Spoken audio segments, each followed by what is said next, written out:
Selamat berjumpa dengan Yan di channel Morat Marit. Beberapa hari terakhir ini ada virus baru yang sedang viral dibicarakan di dunia berita internasional. Seperti ini kira-kira. Ini aku sedang nonton perkembangan itu virus yang baru ya di sini. Coba lihat ini hantavirus. Aku hanya ingin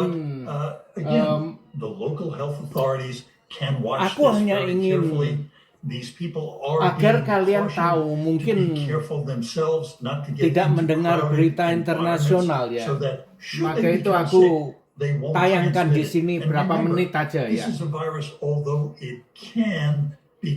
Sekarang lagi ribut ini. Sedang rame-ramenya membicarakan tentang virus baru yang menyebar tapi tidak meluas ya. Agar kalian bisa tahu, kalian cari sendiri aja. Dengan aku tidak akan menayangkan begitu lama, tapi agar kalian tahu apa yang terjadi, terus kalian riset sendiri, cari kabarnya. Isolation while at sea in order to prevent further, if any, person-to-person transmission. Local health authorities have been notified of everyone who disembarked. Those people are being monitored carefully. So I think this is an example sampai di sini dulu. Aku akan cerita ngeyel tentang hal yang lain ya, tentang kehidupan. See you. Seperti inilah kira-kira berita kesehatan yang sedang viral dibicarakan di dunia internasional. Nah, background video kali ini aku ambil sewaktu aku sedang berlibur di kota Seoul, Korea Selatan. Gyeongbokgung adalah bekas istana kerajaan di Seoul, Korea Selatan. Didirikan pada tahun 1395, istana ini merupakan istana kerajaan pertama dari dinasti Joseon. Dan kini menjadi salah satu objek wisata paling penting di negara tersebut. Istana ini termasuk di antara bangunan penanda pertama yang didirikan di Seoul. Istana ini mencapai masa kejayaannya di bawah pemerintahan Sejong Agung, tahun 1418 sampai tahun 1450. Di istana inilah Sejong memimpin penciptaan aksara asli Korea, Hangul. Pada tahun 1592, di tengah berkecamuknya perang Injin, istana ini ludes terbakar. Rencana untuk memugar istana tersebut gagal terlaksana akibat keterbatasan dana pasca perang. Istana ini baru dipugar kembali pada akhir abad ke-19, yakni pada masa pemerintahan raja kedua dari terakhir, Gojong. Nah, kira-kira seperti inilah sedikit cerita tentang istana Gyeongbokgung yang ada di kota Seoul, Korea Selatan. Dan sekarang aku akan ngeyel tentang apa ya? Mungkin tentang karma. Ya, kalau aku bicara soal karma, tentu ada yang ngeyel. Oh, di agamaku nggak ada karma. Itu kan agama Hindu. Kan begitu. Ya, tapi memang tidak ada membicarakan dengan kata-kata karma. Nggak ada. Karena kata-kata karma itu berasal dari, mungkin dari bahasa Pali atau bahasa Sanskerta dari India sana ya. Tapi, kalau tidak salah ya, aku tahu ada di ayat-ayat agama kalian lah. Agama Konoha lah, atau agama Israel lah, atau apa aja. Ada itu yang dibicarakan. Nah, yang mereka bicarakan itu tentang akhir zaman ya. tentang akhir zaman mereka mengatakan di situ ada disebut bahwa Tuhan atau Allah itu akan datang membawa berkat dan kutukan gitu. No, kalau aku bicara soal kutukan kelihatannya menyeramkan ya. Tapi kira-kira kalau tidak salah ingat ya, jangan salahkan saya ya. Kira-kira seperti ini, dia bilang Allah atau Tuhan saya akan datang pada akhir zaman membawa oleh-oleh atau berkat ya.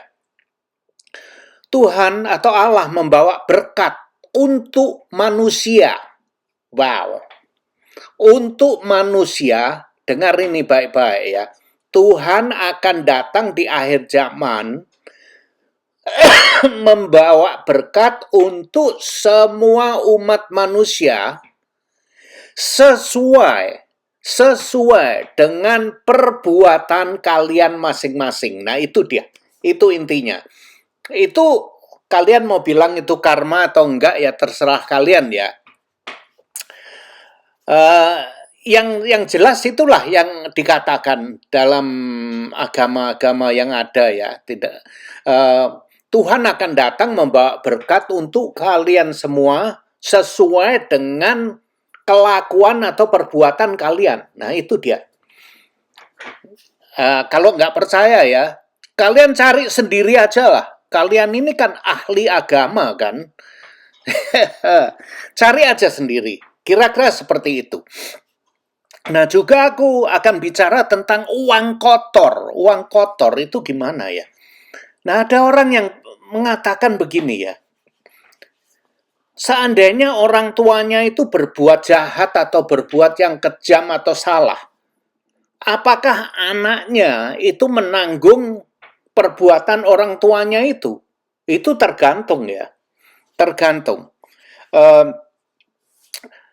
Misalkan begini ya, kalau orang tuanya itu mencari nafkah dengan jalan yang kotor, misalkan korupsi, nyolong uangnya rakyat, uang rakyat dicuri, dikorupsi untuk dirinya sendiri, atau orang yang nyolong kerjanya bajingan, merampok orang, selalu mencuri segala macam itu ya, atau mungkin uangnya dari hasil jual untuk uang Surabaya kondo dodol untuk itu apa? Untuk itu bursa sabun itu lah. Nggak tahu ya itu ya. Misalkan orang tuanya bekerja sebagai pelacur. Pelacur itu ada pelacur laki-laki, pelacur wanita juga ada ya. Pelacur apa saja lah bentuknya. Pelacur orang yang mengong juga ada yang jual pelacuran dengan versi dia sendiri ya. Orang laki-laki jadi perempuan, perempuan jadi laki-laki. Sekarang ini udah nggak jelas semua itu. Aku sendiri nggak tahu tuh. Nanti kalau aku nyinggung itu dikira aku rasis atau aku nggak mau menyinggung itu ya. Nah, kok bisa orang bilang kan karma itu kita sendiri yang berbuat, kita yang menuai. Itu yang banyak dimengerti oleh semua orang, karena aku juga begitu ya. Nah, aku pernah tanya-tanya kok bisa, tapi ada yang menjelaskan begini ya. Kalau si orang tua itu mendapatkan uang dari uang kotor, nyolong atau bagaimana, terus kemudian uang itu dibuat untuk menghidupi anak cucunya.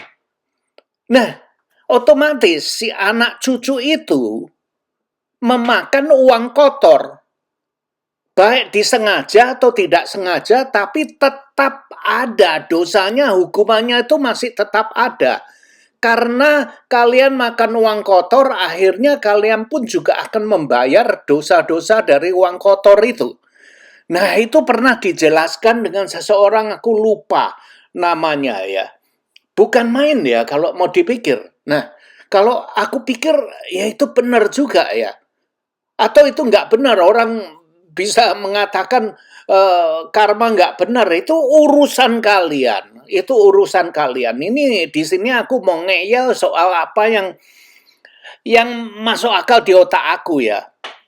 Percaya atau enggak, aku ya enggak percaya ya enggak, percaya ya enggak ya percaya, gitu loh. Jadi aku akan membicarakan soal itulah. Kalian mau dengar ya silahkan, enggak ya sakarepmu, gitu. Jadi kalau kita makan uang kotor, nah itu kan bukan salah saya. Saya lahir di keluarga itu kan bukan kemauan saya. Ya memang bukan kemauan saya, kemauan kamu, tapi kamu dilahirkan di situ menurut karma kesalahan kamu yang lalu dan kamu harus turun di sekeliling keluarga yang seperti itu. Karena kamu harus menjalani, belajar lagi hidup untuk membayar utang-utang kamu yang dulu itu. Mungkin begitu ya, kira-kira.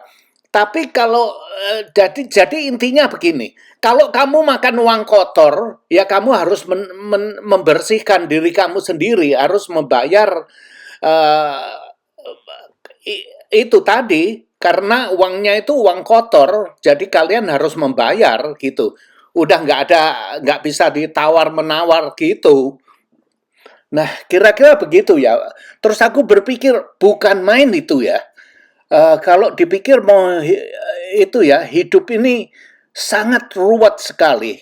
Mau percaya juga dibilang percaya gimana, dibilang enggak ya kenyataannya seperti itu. Nah, kenapa aku bisa percaya dengan karma? Begini ya. Coba kalian lihat dalam kehidupan ini. Kalian tentu pernah melihat orang yang macul, kerjanya nguli, kerja berat. Seumur hidupnya, becak seumur hidupnya. Nguli seumur hidupnya jadi manolan. Sampai tua, sampai umur 70, 80 tahun masih kere terus. Masih melarat hidupnya, masih sengsara terus. Nah itu bagaimana menjelaskan? Apakah itu bukan karma atau apakah itu bukan hukuman? Nah, kalau aku melihat orang seperti itu ya, itu mungkin kehidupan yang lalu dia berbuat sesuatu yang nggak benar itu. Maka itu dia dalam kehidupan ini harus menjalani kesengsaraan seperti itu. Nah, terus di lain sisi, ada orang yang males mungkin ya, kerja nggak berat tapi kok bisa kaya dia, gimana itu? Nah mungkin dalam kehidupan yang lalu dia banyak sedekah mungkin ya. Nah mau dibilang itu mungkin kalian akan mengatakan aku ini ngeyel, ngaco, nggak karo-karuan. Nah pernah nggak kalian berpikir begini ya? Sekarang ini Pak Jokowi atau Pak Prabowo atau Bung Karno, ya, dia adalah Presiden Indonesia. Kenapa dia? Kenapa nggak kamu? Kenapa nggak Pak Dul atau kamu yang nonton video aku ini? Kenapa bukan kamu yang menjadi presiden? Nah, pernah nggak tanya begitu? Aku pernah. Aku pikir-mikir, kenapa itu Pak D. Donald Trump yang jadi presiden? Kenapa bukan aku? Nah, itu dia pertanyaannya. Karena ya bukan waktunya kamu, bukan karma kamu. Nah, begitu. Nah, mungkin dalam kehidupan yang lalu itu dia itu ya memang orang yang baik, orang yang budiman, orang yang ya berkelakuan baik lah, kira-kira begitu.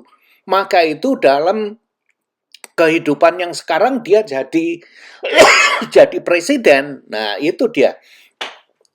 Melihat, menghubungkan, digathuk-gathuk no, ngerti nggak? Digathuk-gathuk no.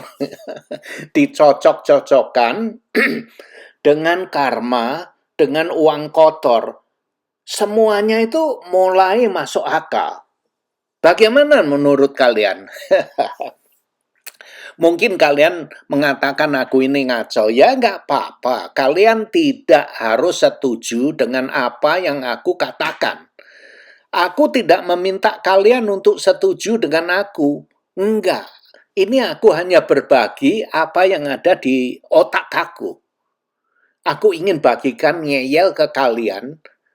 Dan kalian mau percaya atau tidak, jangan percaya. Jangan harus percaya.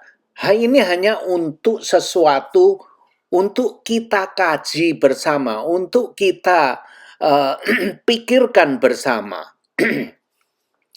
Lalu kemudian, kalau kalian mempunyai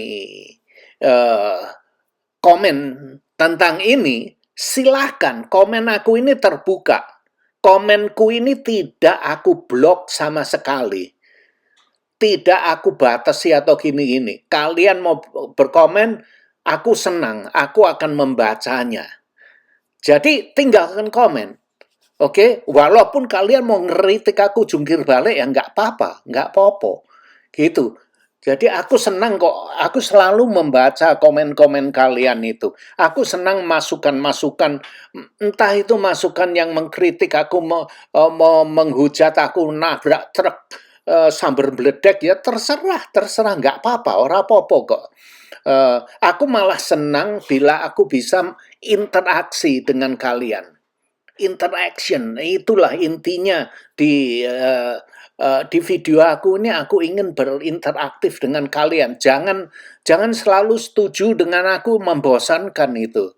Sekali-kali tukaran nggak apa-apa. Nah, itu seperti kalian kawin, kalian menikah dengan istri atau suami kalian. Nah, kalau sayang-sayang setiap hari gitu ya bosen. Jadi mesti anak kerah opo, koyok ketek kerah terus ya. Seperti kera itu sering berantem juga, binatang sering berantem. Itu lumrah, nggak apa-apa, tapi jangan keterlaluan. Kalau ya baik-baik terus, sangat membosankan kalau kehidupan seperti itu. Jadi ada bentrokan sana sini, ada yang cemberut sana cemberut sini, itu menyenangkan. Lah bojoku kalau cemberut itu luwih ayu lah. luwih manis. Nah, gitu aja. Mau ngomong apa lagi ya? Jadi semoga aja ini bisa menghibur. Semoga kalian bisa terhibur dengan video yang aku tayangkan, dan kalian bisa terhibur mendengar ocehan aku seperti ini. Coba lihat itu. Mereka itu memakai itu seragam kostum yang tradisi Korea. Itu nyewa. Kalian bisa nyewa. Kalau kesini kalian bisa nyewa seragam seperti itu. Seolah-olah kalian itu adalah orang lokal, orang Korea. Padahal ini semua ini turis semua loh ini. Nah, aku masuk ke tempat ini ya, ke kerajaan ini, aku masuk tidak bayar karena aku lansia. Jadi aku masuk tidak bayar. Tapi kalau kalian masih muda ya kan punya kerjaan ya harus bayar. Nah, itu baiknya orang Korea ya. Aku orang pendatang, kalau lansia dibebaskan gratis, nggak perlu bayar. Oke, sampai di sini dulu ya. Goodbye, ciao. Terima kasih sudah nonton video ini, dan jangan lupa like, comment, share, dan subscribe. Adios, my friend.